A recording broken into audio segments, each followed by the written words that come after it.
Yo creo que elige tomar esa palabra como también elige tratar de transmitirle a la sociedad que tiene que soportar este mal trago, ¿no es cierto?, en una forma pasiva.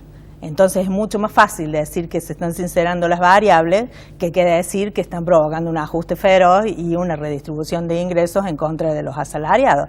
Y bueno, hay que vender de alguna forma un producto y hay que tener un relato. Y han elegido ese relato que bueno, trata de atemperar los ánimos sociales, ¿no es cierto?, mientras pueda. Es un tema comunicacional, creo yo, ¿no es cierto? O sea, habrá quienes están convencidos que es un sinceramiento. Yo te digo, yo pienso que había conflictos en determinados sectores de la economía, pero no ameritaban este ajuste feroz que hemos tenido en estos 4 meses. Marcelo, ¿cuál es tu punto de vista respecto a esta historia? El gobierno ha elegido pronunciarse una y otra vez en torno a esto de que el sinceramiento de la economía duele. Yo creo que hay sinceramiento en varias variables y en otras, a lo mejor no podríamos hablar de ese término. Empezando por lo segundo, por ejemplo, el precio de los combustibles no necesariamente tendría que haber aumentado, por ejemplo, este último aumento del 1 de mayo, porque Argentina le está reconociendo a las petroleras un precio que es bastante superior al internacional. El Estado argentino le está reconociendo cerca de $70 el barril, cuando el precio internacional ronda a los $40 desde hace un tiempo. De manera que se podría haber absorbido el aumento del tipo de cambio por parte de ese precio internacional por la diferencia, en vez de pasar a un aumento en el precio de los combustibles en pesos. Ahí podría haberse evitado, sobre todo este último aumento del 1 de mayo, que fue del 10%. Repito, porque el precio que se reconoce a las petroleras es mayor que el internacional. Entonces había margen como para absorber. Hay una decisión política ahí de hacerle ganar dinero a... Ahí son dos cosas, ¿no? Una posibilidad es hacerle ganar dinero a las petroleras, otra posibilidad es que desde las provincias petroleras están presionando para que se trasladen los precios para mantener los empleos y los salarios en el sur. Suponte el caso de Chubut, que hace pocos días hubo una manifestación muy importante. Y ese de hecho es el fundamento que utiliza el gobierno nacional.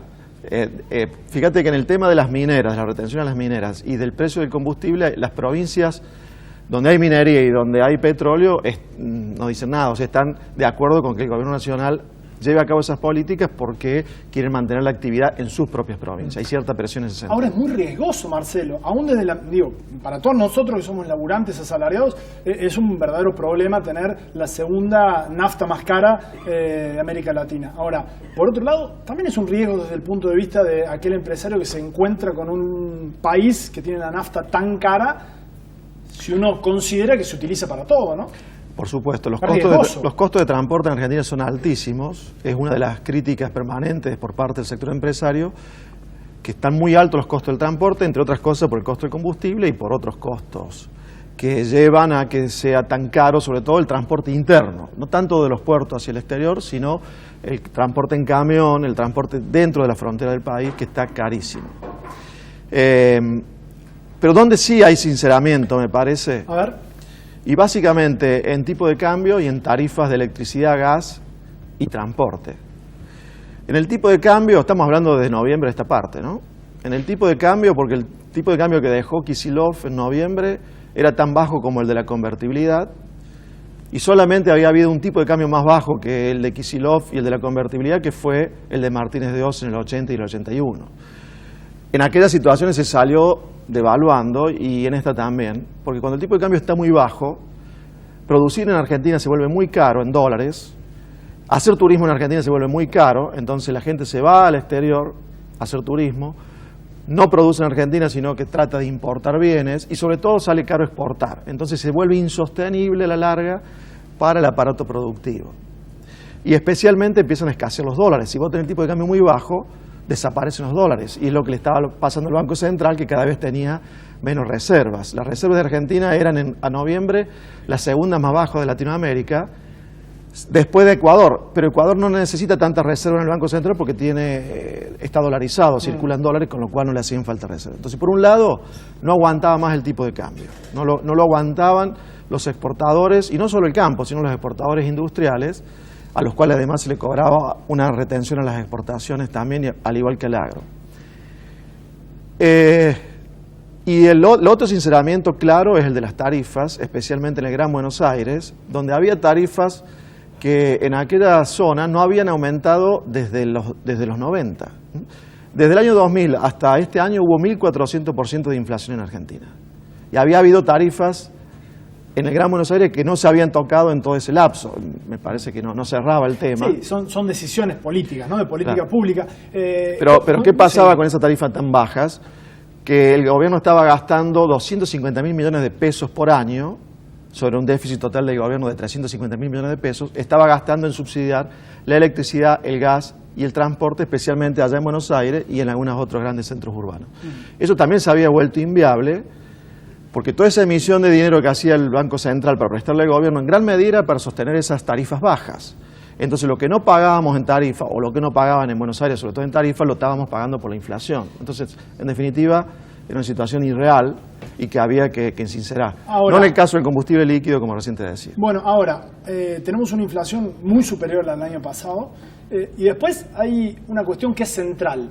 Recién Graciela decía, esto que el gobierno ha dado en llamar sinceramiento de la economía, lo está pagando la clase media y los sectores más postergados de nuestro país. ¿Coincidís en que hay una transferencia muy importante de recursos a las clases altas? Lo que hay es un ajuste. Sinceramiento es... Coincidieron los dos, ¿eh? Bueno. Sí, sinceramiento es una palabra... Así como en el gobierno anterior nunca se habló de inflación, ahora no se va a hablar de ajuste. Pero en realidad antes había inflación y ahora está habiendo un ajuste. Son parte de los relatos, como recién planteaba Graciela. Y también hay inflación, ¿no? Pero la inflación que hubo de noviembre a esta parte es una inflación por esos cambios de precios relativos, porque se devaluó y porque subieron las tarifas, pero ahora va a haber más posibilidades de que a partir de los próximos meses baje realmente la inflación a niveles menores de los que había antes de diciembre. Si no recuerda el año 2014, en el 2014 cuando Kicillof devaluó en enero, la inflación ese año fue el 38%, que es más o menos la inflación anual que hay en este momento. También se devaluó, o sea que no vayamos tan lejos, en el 2014 ya había habido una inflación del 38%. La inflación del año pasado fue del 28%, pero ¿por qué fue bastante más baja a pesar de que la emisión fue altísima? Hubo meses del año pasado donde se emitía 45% más de billetes que un año antes, lo cual es una locura. Se bajó la inflación el año pasado en forma artificial, controlando el tipo de cambio, dejando el tipo de cambio prácticamente fijo.